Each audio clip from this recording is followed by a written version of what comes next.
What's going on, guys? Sam Adams here, and welcome to another episode of Caffeinate today for December the 20th of 2018. My name is Samuel Adams, and welcome to today's show. Now, you might be noticing, Sam, the camera angle looks a bit strange for the video viewers. Well, we got the brand new camera lens, and let me tell you, that zoom is unable to be adjusted, so now you guys are about 6 feet away from me.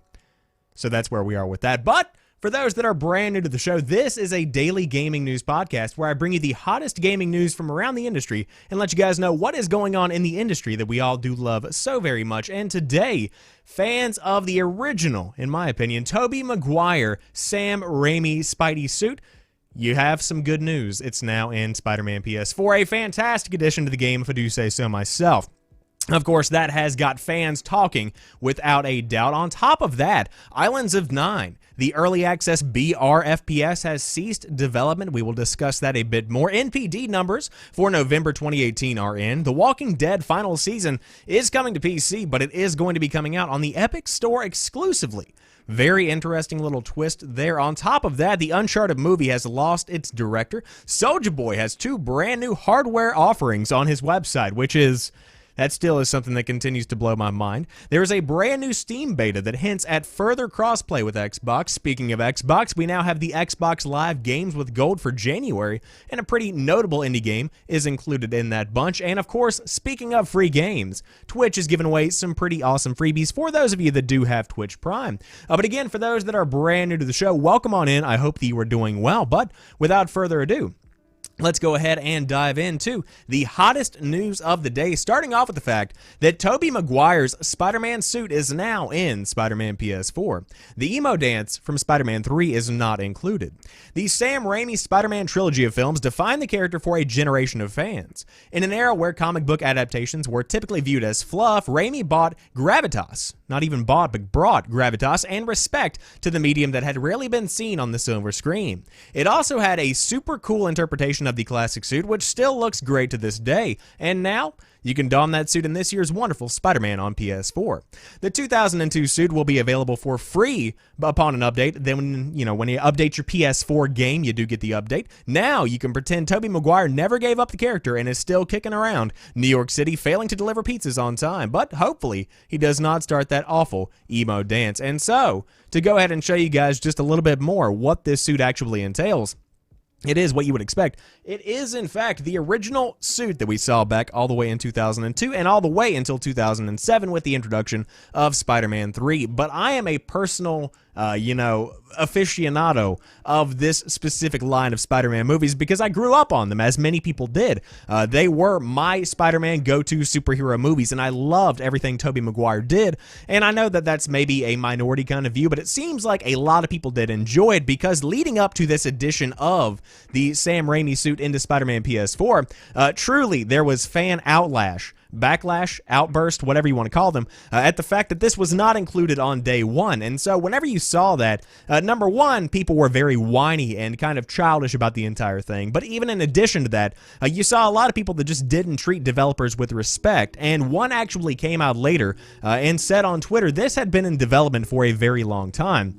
This is not something that was ever a question of whether or not they were actually going to do it. This was always going to be part of the entire experience. It was just a matter of when, and they thought they would give it away as a free update for the Christmas season.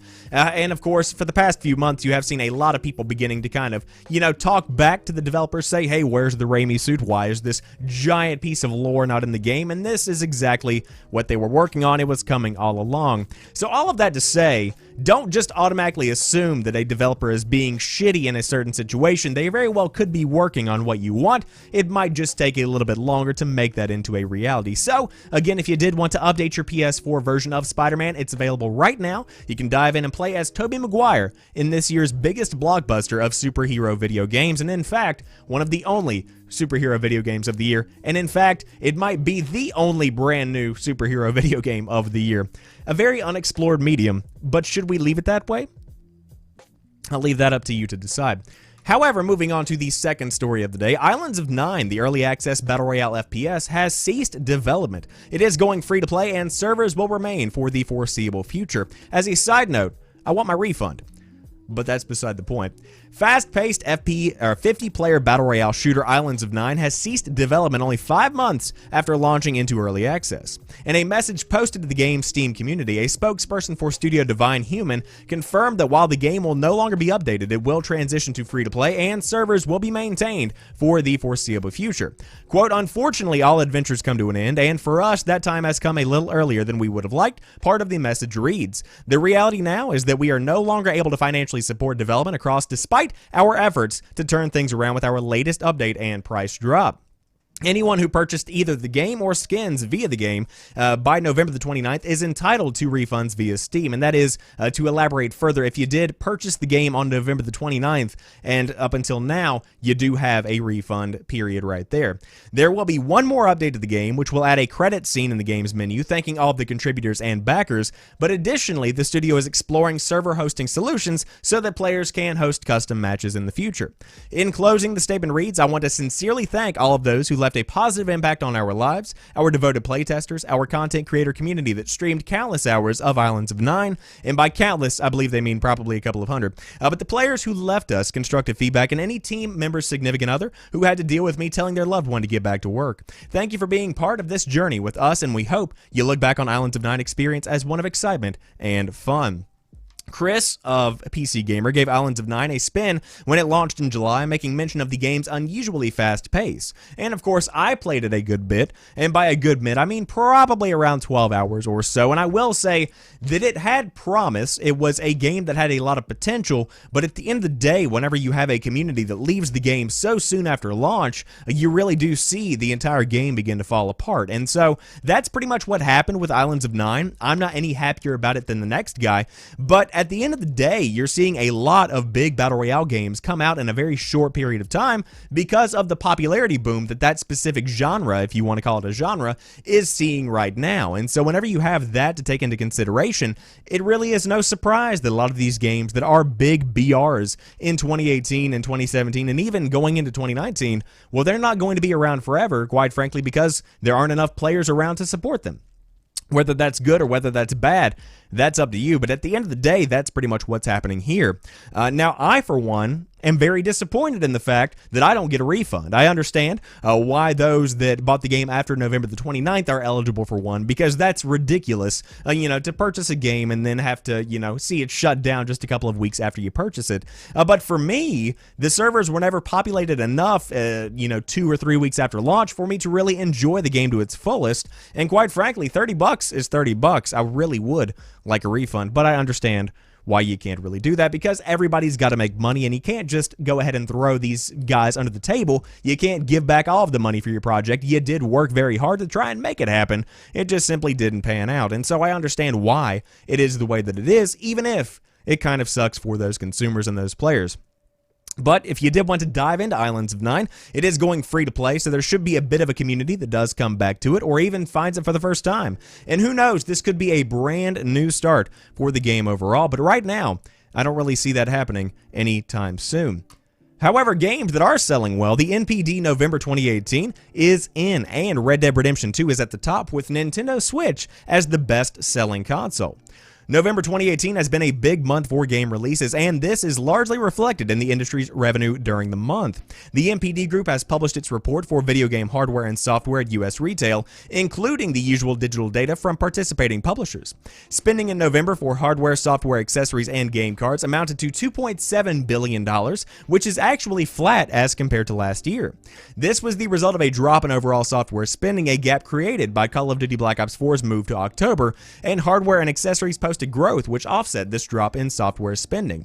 So overall, there is a lot to dive into here. But the biggest software of the month was, of course, Red Dead Redemption 2, followed by Call of Duty Black Ops 4, and then in third place you do have Battlefield 5. With fourth place you have Fallout 76, and at fifth and sixth, respectively, you have Pokemon Let's Go Pikachu and Pokemon Let's Go Eevee, with some sports games following that, and Spyro's Reignited Trilogy thrown in there in the mix. But overall, you can break it down even more by the console, but essentially reflected in the same kind of way, except on Xbox, Battlefield 5 is slightly more popular as compared to November 2018 2018 PS4 games, in which Fallout 76 and Battlefield 5 are at 3 and 4 again respectively.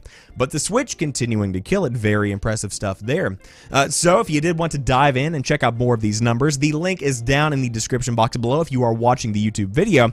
But overall, nothing really shocking here. Red Dead Redemption 2 absolutely killing it, and of course Call of Duty Black Ops 4 is doing very well as well. Now you might be saying, Sam, are you losing your voice? I very well could be. It sounds like I am, which is not good in the slightest. Who knows what that means, but moving on to the next story of the day. The Walking Dead, the final season, will be an Epic Store exclusive unless you already own it. If you already own it on Steam or GOG, the rest of the episodes will be available on those platforms. Otherwise, it is going to Epic Games, so technically it is multi-platform, but still, or multi-storefront, I suppose is the best way to put that, but still, strange way to sell the game. The Walking Dead, the final season, was delisted from Steam and GOG in September, shortly after Telltale's wheels came off.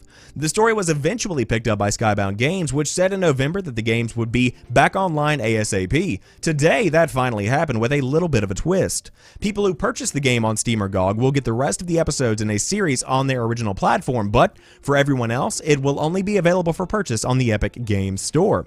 Quote, the team at Epic owns a major chapter in the history of the game industry. We're excited to work together on their latest transformative event with the launch of the Epic Games Store, Skybound CEO Ian Howe and President of Interactive Dan Murray said in a joint statement. Epic stepped up to the plate immediately to work with us in order to bring the original team back together and ensure fans will receive the completed season of Telltale's The Walking Dead, the final season. The Walking Dead, the final season, is now listed on the Epic Store, but isn't currently available for purchase, so there is no information on pricing. The Steam listing is still in place, but has no purchase links. Instead, there is a message stating that existing Season Pass purchasers will get automatic access to episodes 3 and 4 on Steam on their release date. There is no visible listing for it at all on GOG right now. So, the final season does come out on January the 15th, and to be perfectly clear about it, if you have previously purchased the game elsewhere, you do not need to rebuy it on the Epic Store. Skybound also called on the talents of Clementine voice actor Melissa Hutchinson to answer some frequently asked questions. Older The Walking Dead seasons will remain available on their original platforms, cloud saves will carry over, and Skybound is not currently working on any other Telltale games. So, for fans of The Walking Dead, this is yet another continuation of the saga of what happened to Telltale over the course of the past few months, and right now, looks like things are finally shaping up for them. So, if you did want to dive in and check out the final season, if you have not already purchased it, available on the Epic Games Storefront. But if you've already purchased the Season Pass, again, available wherever you got it to begin with. However, something you might not be getting soon, the Uncharted movie continues to hang in the balance because the director has now left. Sean Levy quits to pursue a different project. Seriously. Has anyone checked to see if the Uncharted movie has fallen victim to an ancient curse? The movie adaptation, first optioned in 2009, and basically a hot mess ever since, has lost most of its cast, and on top of that, the most recent director, Sean Levy. According to THR, Levy dropped the project to work on a video game-focused action comedy with Ryan Reynolds, which, to be honest, sounds like an absolute blast, and congratulations to all, but will no one think of little Tom Holland? Sony is apparently looking for a new director as of right now. Holland is still on board to play a young Nathan Drake, with Bryan Cranston rumored to also be part of the cast, but losing the director is a huge setback and just the most recent in a series of mishaps. At one point, Mark Wahlberg, Robert De Niro, and Joe Pesci were in talks to star with American Hustle creator David O. Russell in directing, but the project fell apart. Chris Pratt was also offered the role of Drake, but declined. One-time director Neil Berger dropped out to make Divergent. Another director, Seth Gordon, quit over creative differences, and Seth Rogen and Evan Goldberg turned down writing duties. My suggestion, the author says, for a director, Nathan Fillion, not just the sexy daddy of all our dreams, but the co-creator and star of the perfect Uncharted live fan film, which was very good. So unfortunate to see that the tales of Nathan Drake will seemingly be cut short with being, kind of secluded and only available in the games themselves. Will it still come out eventually? The Uncharted movie has been up in the air for quite a while now, so my thoughts, probably not, because video game movies tend to fall apart before any other kind of movie really does, and the absence of a director, especially in the state that it's in right now, does not bode well. Could the movie do well? It very well could, but at the same time, I don't think it's going to be a big, giant movie release that could be a summer blockbuster. I think at the very least it could be a cult classic. But Uncharted certainly has the cinematic potential to do something great. It just depends on how people go about doing that something great, which right now doesn't look that great to begin with. I said great a lot right there. But moving on to the next story of the day, Soulja Boy has added 2 more knockoff consoles to his brand. Soulja Boy has added 2 more consoles to his collection and claims to have AAA publishers on board. Video game entrepreneur Soulja Boy has added again, rebranding emulators and consoles with gay abandon and jacking up the price of the hardware, bold as brass, knowing that they can be picked up significantly cheaper elsewhere. The latest additions are the Soulja Game Fuse and Retro Soulja Boy Mini. That's right. The Soulja Game Fuse and the Retro Soulja Boy Mini. The Mini handheld is made by Abernick, just like his debut consoles, the Soulja Game handheld and the Soulja Game console. He is flogging the Retro Soulja Boy Mini with 508 games on a TF card for $134 on his website.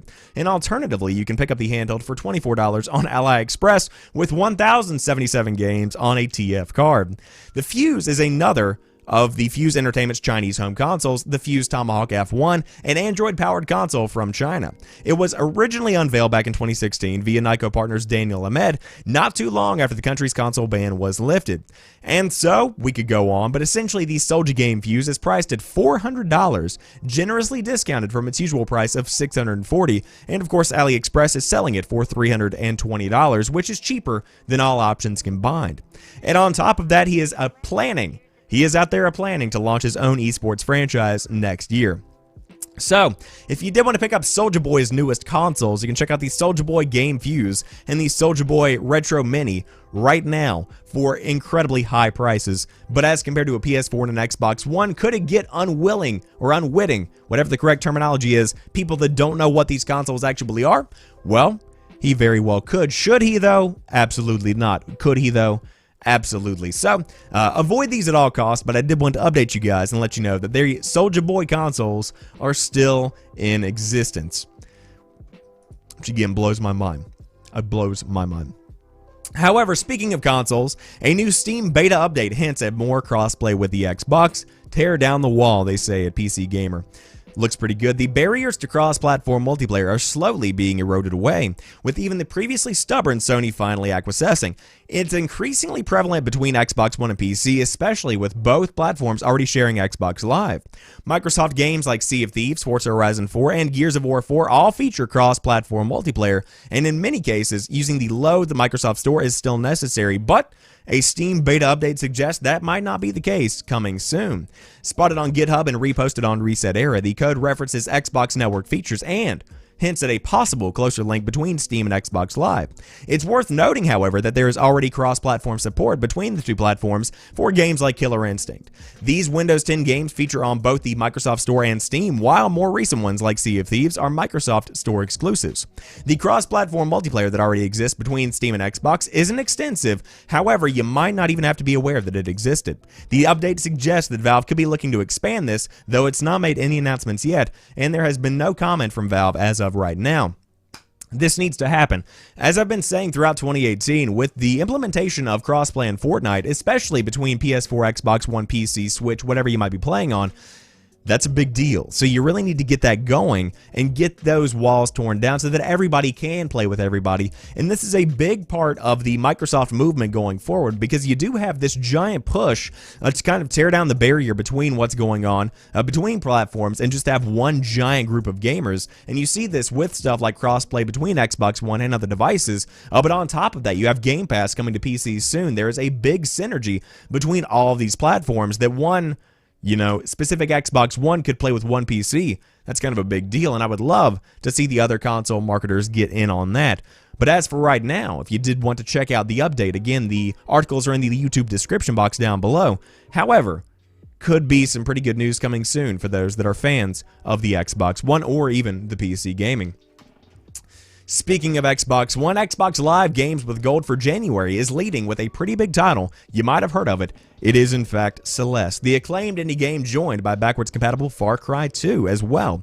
Celeste headlines the free games offered by Xbox Live Games with Gold for January 2019. It will be available all month along with Far Cry 2, Lara Croft and the Guardian of Light, and WRC 6.